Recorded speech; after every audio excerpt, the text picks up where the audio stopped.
Hotlist husband episode 174। अब आगे। तभी आहान नानी माँ के पास आकर उनके कंधे पर हाथ रखकर बोला था, अरे नानी माँ, आप यहाँ क्या कर रही है?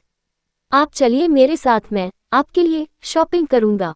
अब जैसे ही आहान ने प्यार से यह कहा, नानी माँ मुस्कुराते हुए बोली, अरे बेटा, इस उम्र में हम शॉपिंग करके भला कहाँ जाएंगे? यहाँ और वैसे भी तुम लोगों के बच्चों के हंसने खेलने पहनने उड़ने के दिन है। तुम लोग को जो तुम्हें लेना है लो।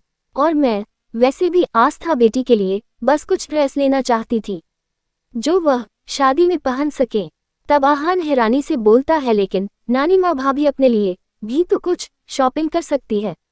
तब नानी माँ ना में सिर हिलाकर बोली, रे बेटा, क्या बताऊं, उसने तो लिए अपने लिए आज तक अपने सर में डालने वाला रबर बैंड तक नहीं खरीदा है, वह भी मैं ही उसे लाकर देती थी। इतनी ज्यादा पीछे है वह खरीदारी करने में, कुछ हद नहीं है। उसे कोई नॉलेज ही नहीं है बाहर किस तरह से सामान खरीदते हैं। इन सब चीजों के बारे में उसे ज्यादा खास मालूमात नहीं है। पर हाँ, मेरी पसंद के कपड़े को जरूर पहन लेगी। और फिर रश्मि बेटी तो है ही, मैं उससे थोड़ी सी मदद ले लूंगी। तब जल्दी ही आहान नानी माँ को रश्मि के पास ले गया था, जहां पर आकाश रश्मि को एक बड़ा ही खूबसूरत सा शादी का लहंगा ट्राई करने के लिए दे रहा था। और रश्मि के गाल एकदम शर्म से लाल हुए पड़े थे। साथ ही साथ बार बार वह अपने फोन की स्क्रीन को देख रही थी, क्योंकि अभी तक रौनक वहां नहीं आई थी। वह रौनक की पसंद से शॉपिंग करना चाहती थी, साथ साथ उसे भी शॉपिंग कराना चाहती थी। इसके लिए उसने रौनक को कितने सारे कॉल्स कर दिए थे, लेकिन रौनक अभी ट्रैफिक जाम में फंसे हुए थी। ये बात उसने ऑलरेडी मैसेज पर बता चुकी थी। तो इसीलिए रश्मि ने आकाश से साफ साफ कह दिया था, जब तक उसकी बहन नहीं आ जाती वो तब तक कोई भी चीज अपने लिए फाइनल नहीं करेगी। लेकिन हाँ, आकाश की खुशी के लिए तब तक वह ट्राई करके उन्हें एक तरफ जरूर रखेगी। तब आकाश ने भी उसकी बात मान ली थी। आहान को नहीं पता था कि रौनक वहां आ रही है। वह तो उस वक्त ध्रुव के साथ खुद अपनी शॉपिंग करने में बिजी था। वैसे भी उसे मौका मिल चुका था।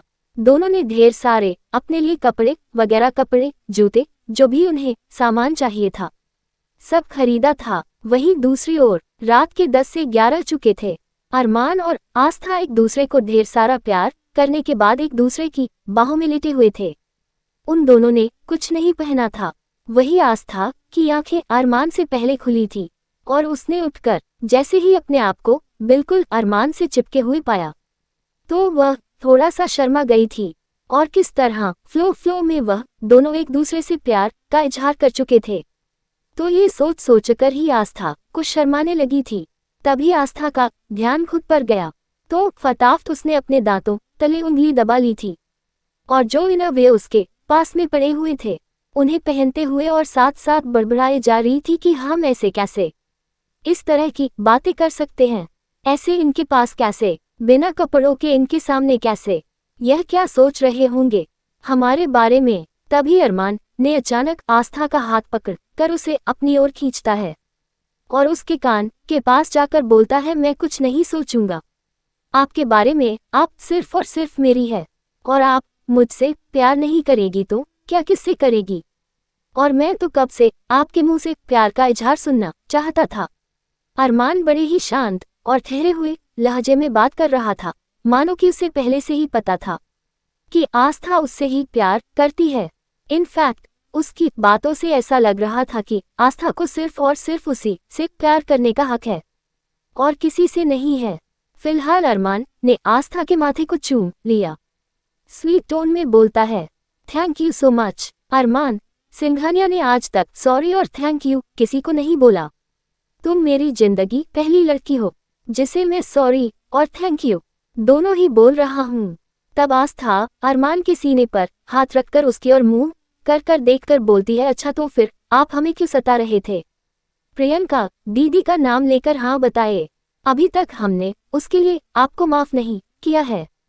तभी अरमान का चेहरा एकदम सख्त हो गया था और उसके करीब जाकर उसके होठों को चूमते हुए बोलता है, मैं नहीं जानता ये प्रियंका कौन है, ये कौन नहीं है, मैं सिर्फ तुम्हें जानता हूँ। आइंदा हमारे बीच में किसी की कोई बात नहीं होगी, सिर्फ और सिर्फ हमारी बातें होंगी। तब आस्था जल्दी से अपने सर पर हाथ रखकर बोलती है, ओह शीट, हम तो भूल ही गए, सब के सब शॉपिंग पर गए हुए हैं। वह लोग आते ही होंगे, अब हमें फटाफट से उठकर नीचे जाना चाहिए। कोई क्या सोचेगा हमारे बारे में। तभी अरमान रोकते हुए बोलता है, था तुम फिक्र मत करो, कोई कुछ नहीं बोलेगा। वैसे भी तुम अरमान सिंघानिया की बीवी हो, किसी की कोई हिम्मत नहीं तुम्हें कुछ भी कहने की या बोलने की। तब आस्था सकपका कर बोलती है, अच्छा अच्छा ठीक है ठीक है, यह बातें अब बाद में भी कर सकते हैं, अभी फिलहाल चलिए, अब हम फटाफट से चलते हैं। अरमान आस्था आज एकदम से बेधड़क होकर दिल खोलकर बातें कर रहे थे। इस चक्कर में वह ये भी भूल गई कि उसने कुछ भी नहीं पहन रखा, केवल इन अ वे में वो अरमान के साथ है, और अरमान के साथ वह इस तरह से कैजुअल बात कर रही थी मानो कि वह कपड़े पहनकर उसके साथ हो। वही अरमान की नजरें आस्था की नेक से होते हुए उसके खूबसूरत बदन पर जा रही थी। वह बार बार वह खुद को रोक रहा था। वही आस्था बोलती है, हमें वॉशरूम जाना है। तब अचानक उसने अरमान की नजरों का पीछा किया, और अचानक ही आस्था को एहसास हुआ कि वह इस वक्त बिल्कुल केवल इन अ वे में अरमान के एकदम पास में है, और अरमान भी बिल्कुल न्यूड है। तब आस्था ने जल्दी से चादर से खुद को कवर किया, और पूरी तरह से चादर होकर अपना सिर भी छुपाकर बैठ गई। तब अरमान उसकी हालत देखकर मुस्कुराने लगा था, और वो फिर से उसके होंठों को वो किस करना चाहता था, क्योंकि आस्था के साथ जब से वह इंटीमेट हुआ था, उसका प्यार, उसका जुनून आस्था के लिए उसके खूबसूरत से जिस्म के लिए बढ़ चुका था। अरमान की आंखों में उस वक्त सिर्फ और सिर्फ आस्था के लिए जुनून साफ दिखाई दे रहा था। आस्था भले ही चादर के नीचे छुपी थी, लेकिन आस्था को पता था कि इस वक्त अरमान सिर्फ और सिर्फ उसे ही देख रहा है। आस्था के गाल शर्म के मारे बार बार लाल हो रहे थे। तब अरमान आस्था के गालों पर हाथ रखकर बोलता है, बचपन से लेकर आज तक मैं अपनी जख्मों की दवाई का मरहम ढूंढ रहा था, पर अब जाकर मुझे मेरा सुकून और मुझे मेरा मरहम दर्द का इलाज मिला है। तब आस्था हैरानी से हल्का सा फेस अरमान की तरफ चादर से निकाल कर घुमा कर बोलती है, लेकिन हमारे पास आपका दर्द का इलाज कैसे हो सकता है। आस्था इस बात के चक्कर में ये भूल गई कि इस वक्त अरमान के बिल्कुल पास चादर में है। बातें करते करते हैं अरमान आस्था की चादर में ही शिफ्ट हो गया था, और उसने उसे अपने बाहों में बिठा लिया था। वही आस्था अरमान की बातों में उलझ गई कि अरमान इस वक्त उसके कितने पास है, और अब इस वक्त उसकी सांसें अरमान की सांसों पर पड़ रही थी, और अरमान की सांसें उसे अपने चेहरे पर महसूस हो रही थी। और अरमान ने अचानक एक हाथ उसके कमर पर से हटाकर उसके बालों पर रख लिया था, और उसके होठों पर भरपूर नजर डालता हुआ बोलता है, मैं अभी जिस दवाई की बात कर रहा था, सबसे पहले दवाई ले लेता हूँ, दवाई के बाद मैं बिल्कुल ठीक हो जाऊंगा। और बस फटाफट से उसने अपने होठों को उसके होठों से जोड़कर उसे किस करना शुरू कर दिया था। और अब जाकर बुद्धू आस्था समझी थी कि अरमान की इस तरह की बातों का आखिरकार मतलब क्या हो सकता था। आस्था अपनी आंखें बड़ी बड़ी करके मैं करती रही, और अपनी गर्दन हिला रही थी।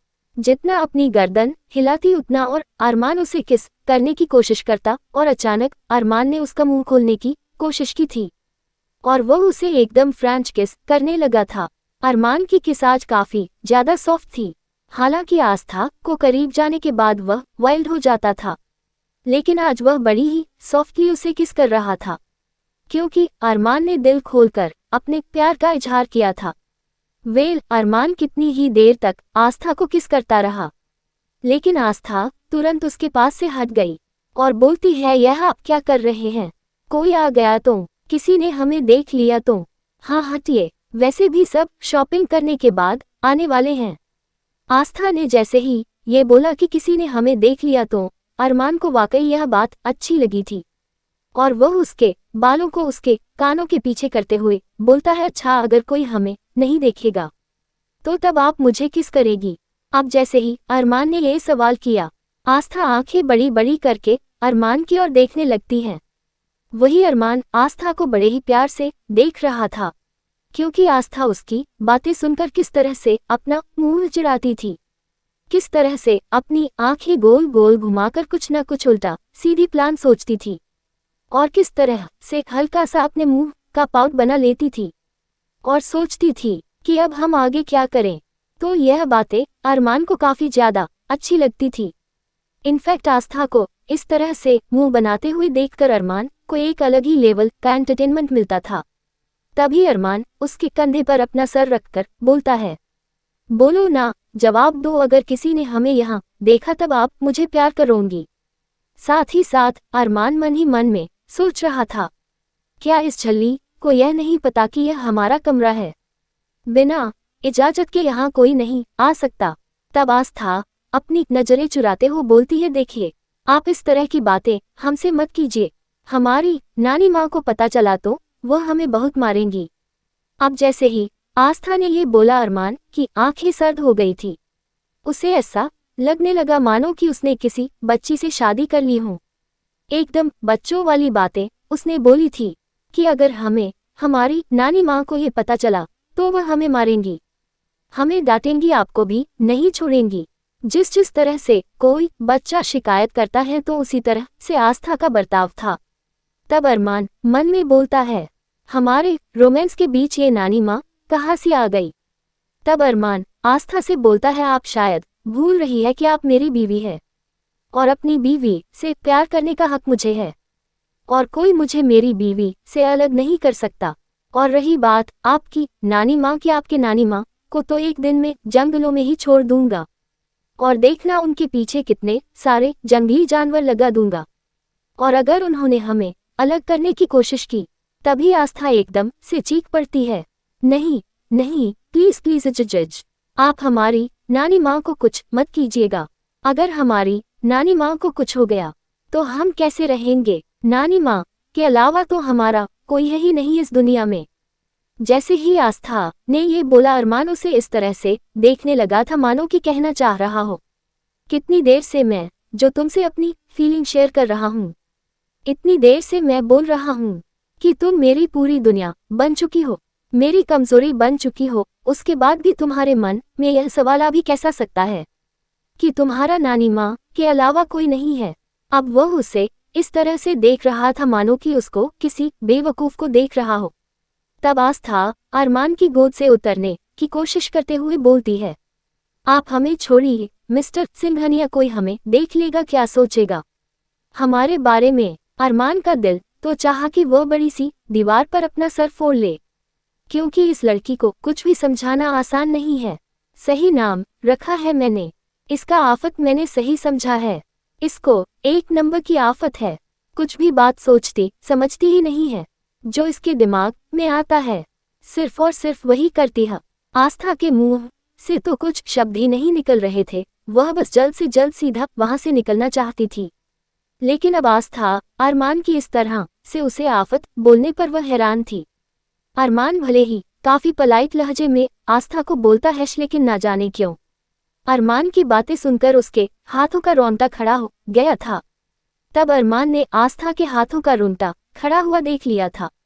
तिरछा सा मुस्कुरा कर उसका हाथ पकड़कर जल्दी ही उसने उसके हाथों को मलना शुरू कर दिया था और चंचलता से देखते हुए बोलता है, रिलैक्स, शांत हो जाओ, मैंने तुम्हें डराने के लिए बातें नहीं कही है, मैं सिर्फ और सिर्फ इतना चाहता हूँ कि बस तुम मुझे समझने की कोशिश करो और मुझसे दूर होने के बारे में बिल्कुल मत सोचना। मैं तुमसे दूरी किसी भी कीमत पर बर्दाश्त नहीं कर पाऊंगा। तुम जान बन चुकी हो मेरी। और इससे पहले कि आस्था चादर से खुद को कवर करके वॉशरूम की तरफ जाती, अरमान ने उसे पकड़कर तुरंत अपनी बाहों में उठा लिया था और उसे लेकर गोल गोल घूमने लगता है। आस्था को कुछ समझ नहीं आ रहा था कि आखिरकार अचानक से अरमान को हो क्या गया है, वह इस तरह से उसे गोद में लेकर क्यों घूमा रहा है। लेकिन उसे वक्त अरमान की खुशी का कोई ठिकाना नहीं था। वह बहुत खुश था और उसने कसकर आस्था को गले से लगा रखा था और जेंटल टोन में बोलता है, मुझे पता था कि तुम भी मुझसे प्यार करती हो, लेकिन आज तुम्हारा इकरार सुनने के बाद दिल को इतना सुकून पहुंचा है कि मैं तुम्हें शब्दों में बयां नहीं कर सकता। आगे की स्टोरी अगले एपिसोड में।